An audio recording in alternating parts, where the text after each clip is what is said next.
Doutor, o cenário que o senhor encontrou lá, todos os passageiros ainda, obviamente, dentro da aeronave, todos eles no mesmo estado ali, o senhor atestou a morte deles ainda dentro da aeronave, tudo indica que são politraumatismos que provocaram as mortes. A gente conversava agora há pouco com um especialista em aviação que cogitou a possibilidade de uma desaceleração também ter causado a morte desses passageiros. Ali, pelo que o senhor encontrou, o que o senhor imagina que tenha provocado a morte deles? O Andressa, exatamente. Eu fui o primeiro a entrar na aeronave, né? Quando eu entrei acerca da porta estava o produtor caído ao solo e a Marília estava logo do lado, sentada, meio que sentada a poltrona, e logo em seguida estava a outra vítima. Prontamente verifiquei todos os sinais vitais para ver se se contava com vida, que essa era a nossa esperança, né?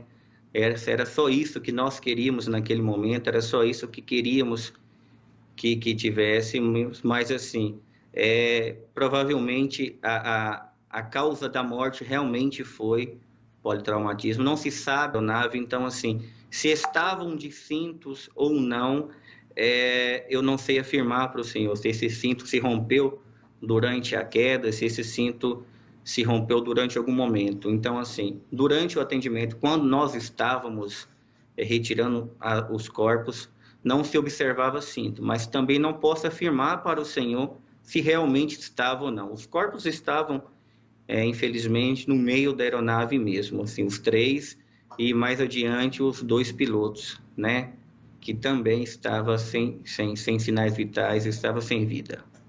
Num primeiro momento ali, a gente olhando a imagem do avião, parecia que ele estava ainda em bom estado, o que inclusive fez com que a gente acreditasse de fato que haveria sobrevivente. A primeira informação é de que ela estaria bem, a informação veio da assessoria de imprensa, e pelo fato até de não ter tido uma explosão, a gente olhando aqui de fora parecia que a aeronave estava em boas condições e que de fato poderia ter tido algum sobrevivente. O que o senhor encontrou lá dentro, o senhor acha que seria possível ter algum sobrevivente diante do que houve de estrago internamente na aeronave?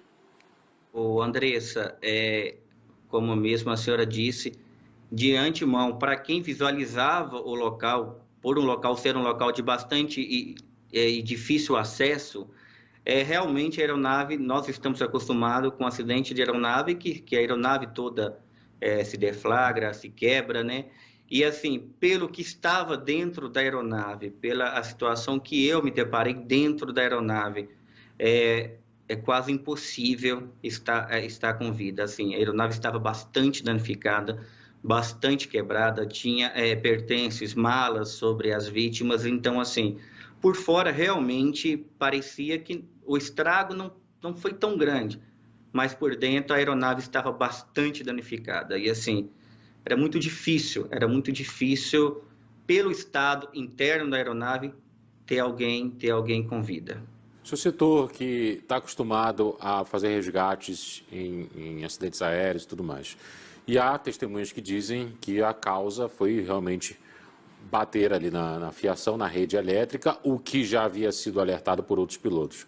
É o primeiro acidente do tipo do qual o senhor trabalha, de aeronave que bate na rede de alta tensão?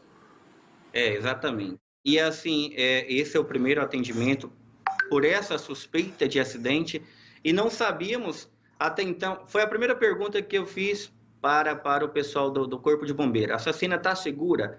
Tem algum problema? Porque o medo, não sabíamos qual era a causa. Depois que começaram a falar que poderia ser a rede, não sabíamos se esse avião se estava com rede elétrica ou não.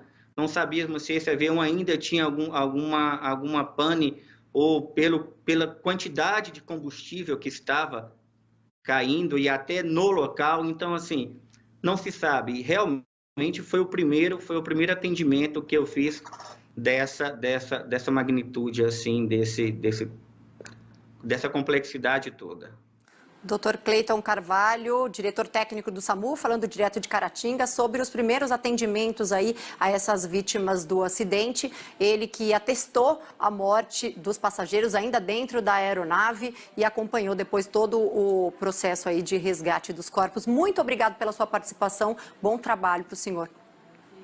Imagina, me coloca à disposição. Obrigado a vocês.